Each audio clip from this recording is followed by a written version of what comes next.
हे guys, welcome back to my new video. तो आज का वीडियो थोड़ा डिफरेंट रहने वाला है, कारण की आज मी आहे माझ्या डिपार्टमेंटमध्ये आविष्कारचे जे विनर्स आहेत EXTC डिपार्टमेंटचे, तर यांच्याबद्दल तुम्हाला सांगणार आहे आणि यांना भेटवणार सुद्धा आहे। हॅलो एव्हरीवन, माझं नाव आहे दीक्षा संदीप पांढरकामे आणि मी 3rd इयर इलेक्ट्रॉनिक्स VLSI डिपार्टमेंटचे। हॅलो गाईज, माझं नाव श्रुती सचिन बांदल, मी 2nd इयर EXTC डिपार्टमेंटची आहे। हॅलो एव्हरीवन, माझं नाव समीक्षा सचिन मालुसरे, मी 3rd year electronics and telecommunication डिपार्टमेंटचे। आविष्कार ही कॉम्पिटिशन काय असते, तसं आम्ही जेव्हा फर्स्ट इयरला होतो तेव्हा फक्त ऐकून होतं की आविष्कार नावाची कॉम्पिटिशन असते, बट जेव्हा 2nd इयरला आलो तेव्हा एक कॉन्फरन्स हॉलमध्ये एक मोठा प्रोग्राम झालेला जो EXTC डिपार्टमेंटकडून अरेंज केला गेला होता। आविष्कार कॉम्पिटिशन ही महाराष्ट्र गव्हर्नमेंटकडनं ऑर्गनाईज केली जाते। ही कॉम्पिटिशन ऑर्गनाईज करण्यामागचं कारण हेच आहे की जे रिसर्च स्कॉलर आहेत की प्रत्येक फील्डमध्ये, जसं की फार्मसी आहे, इंजिनिअरिंग टेक्नॉलॉजी आहे, HLF आहे, कॉमर्स लॉ मॅनेजमेंट आहे, तर ह्या फील्डमधले जे माणसांना म्हणजे आपले ह्युमॅनिटीज असेल किंवा जे सोसायटीला उपयोगी पडतील हे प्रोजेक्ट बाहेर येण्यासाठी ही कॉम्पिटिशन ऑर्गनाईज केली जाते। प्रत्येक युनिव्हर्सिटीकडनं ऑर्गनाईज होतं। आम्ही 2nd इयरला होतो, आम्ही फर्स्ट टाईम घ्यायचं ठरवलं आणि आम्ही जस्ट पार्टिसिपेट केलेलं। तर माझी तेव्हा कॅटेगरी होती HLF। माझ्या प्रोजेक्टचं नाव होतं की आदिवासी जमातीला शिक्षण काळाची गरज। माझं फर्स्ट टाईम एक्सपिरियन्स होतं। माझे गाईड तेजस मागावकर सर होते आणि खरं सांगायचं झालं तर खूप सपोर्टिव्ह होता स्टाफ कॉलेजकडून आणि डिपार्टमेंटकडून। खूप म्हणजे प्रत्येक गोष्टी प्रोव्हाइड केल्या गेल्या होत्या आम्हाला, कसं बोलायचं, काय करायचं, कसं प्रेझेंटेशन द्यायचं। त्यामुळेच मी लास्ट टाईम स्टेट लेवलला 2nd सिल्वर मेडल मला भेटलं आणि ह्या टाईमला सुद्धा मी पार्टिसिपेट केलं होतं। ह्या टाईमची जर्नी पण खूप छान होती। ह्या वेळेला सुद्धा आम्ही स्टेट लेवलपर्यंत पोचलो, ही खूप मोठी गोष्ट आहे। तर thank you for department, for my guide and all the supporting staff, and thank you for the university for giving us chance to present at state level competition. Thank you. मी आणि माझी मैत्रिणी समीक्षा आम्ही दोघींनी पार्टिसिपेट केलं HLF कॅटेगरीमधनं आणि आता आम्ही 3rd इयरमध्ये आहे, तर मी थर्ड इयरमध्ये परत पार्टिसिपेट केलं, पण मी माझी कॅटेगरी चेंज केली। मी इंजिनिअरिंग अँड टेक्नॉलॉजीमध्ये गेले। तेव्हा मला पहिली थोडी भीती वाटली, पण मी म्हटलं जाऊ दे, आपण आपल्याला मागच्या वर्षाचा अनुभव आहे तर आपण करूयात। अनिकेत सर माझे गाईड आहेत, तो मी smart stick for a blind people हा माझा प्रोजेक्ट घेतला मी। माझं नाव श्रुती सचिन बांदल, मी 2nd इयर EXTCची आहे। तर मी आता माझी आविष्कार जर्नीबद्दल सांगणार आहे। तर जेव्हा मी फर्स्ट इयरला होते तेव्हा ह्या 2 दीदी सिलेक्ट झाल्या होत्या आविष्कारमध्ये। तेव्हा आम्हाला त्यांनी मोटिवेट केलं होतं क्लासमध्ये येऊन, तेव्हा आम्ही ठरवलं की आपण पण आविष्कारमध्ये घेऊया। तयारी झाली होती, पण म्हणजे कुठेतरी होतं की आपला कॉन्फिडन्स तेवढा नाही आहे की आपण स्वतःला तिथे रिप्रेझेंट करू शकतो किंवा समोरून ज्युरीने काय क्वेश्चनिंग केले तर आपण कसं टॅकल केलं पाहिजे, या गोष्टीचा कॉन्फिडन्स नव्हता। तर मी विचार केला की मी आता क्विट करते। मी माझे जे फ्रेंड्स होते माझ्यासोबत पार्टिसिपंट्स, त्यांना मी सांगितलं की मला नाही होणार माझ्याने, मी क्विट करते। पण त्यांनी मला सपोर्ट केलं, मला मोटिवेट केलं की तू करू शकतेस, स्वतःवर विश्वास ठेव। स्वतःला तिथे रिप्रेझेंट केलं युनिव्हर्सिटी लेवलला आणि माझं सिलेक्शन झालं। मला असं वाटलं नव्हतं की होईल। सो ही माझी ट्रॉफी आहे। ही ट्रॉफी म्हणजे माझं स्वप्न आहे। मी मागच्या वेळेस जेव्हा आविष्कारमध्ये पार्टिसिपेट केलेलं तेव्हा माझं स्वप्न होतं की मला विन करायचंच आहे।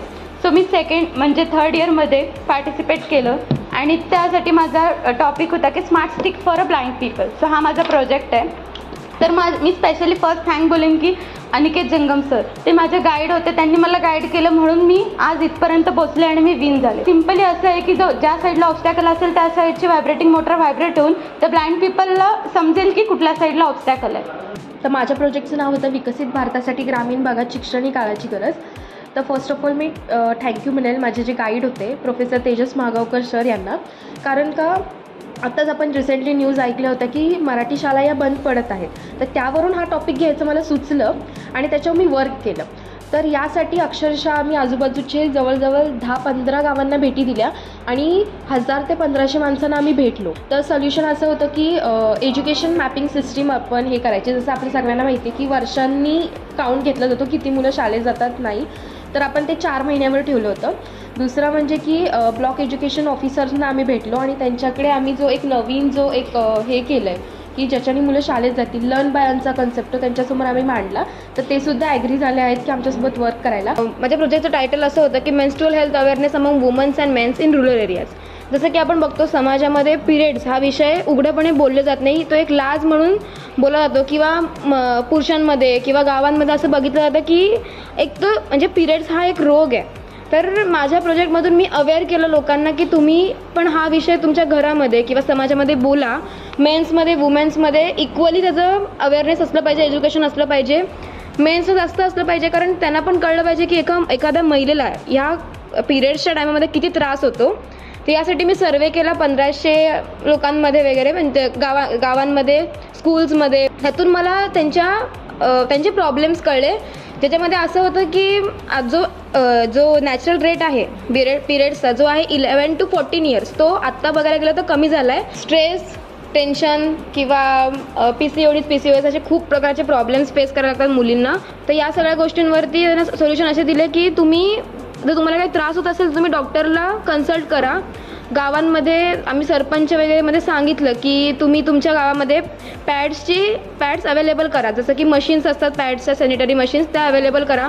स्कूल्समध्ये सॅनिटरी मशीन अवेलेबल करा. आणि ह्याच्यामध्ये आम्हाला आउटकमसुद्धा भेटले की आम्ही जेव्हा परत प्री सर्वे केला त्याच्यामध्ये मुलं पण आता म्हणजे मुलंसुद्धा मुलींशी फ्रीली बोलत आहेत. मुली घरामध्ये, सोसायटीमध्ये हा विषय सेन्सिटिव्ह विषय, पण ते फ्रीली बोलत आहेत. आता हे सगळं माझ्या प्रोजेक्टमध्ये इन्क्लूड होतं.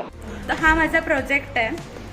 तर यासाठी सिम्पली आपण इथे प्लग ऑन केला की आपण खाली 3 अल्ट्रासॉनिक सेन्सर्स वापरले आहेत. जेव्हा फ्रंट साईडला ऑब्स्टॅकल असेल तेव्हा फ्रंट साईडची मोटार व्हायब्रेट होऊन समजेल की फ्रंट साईडला ऑब्स्टॅकल आहे, आणि जेव्हा लेफ्टला असेल तर लेफ्ट साईडची मोटार व्हायब्रेट होऊन समजेल की लेफ्टला आहे, आणि राईटला असेल तर right side. Lastly I would like to thank Sagar Gawali की त्यांनी आमचे जे हे आविष्कार कॉम्पिटिशन काय आहे ते सर्वांपर्यंत पोहोचवलं.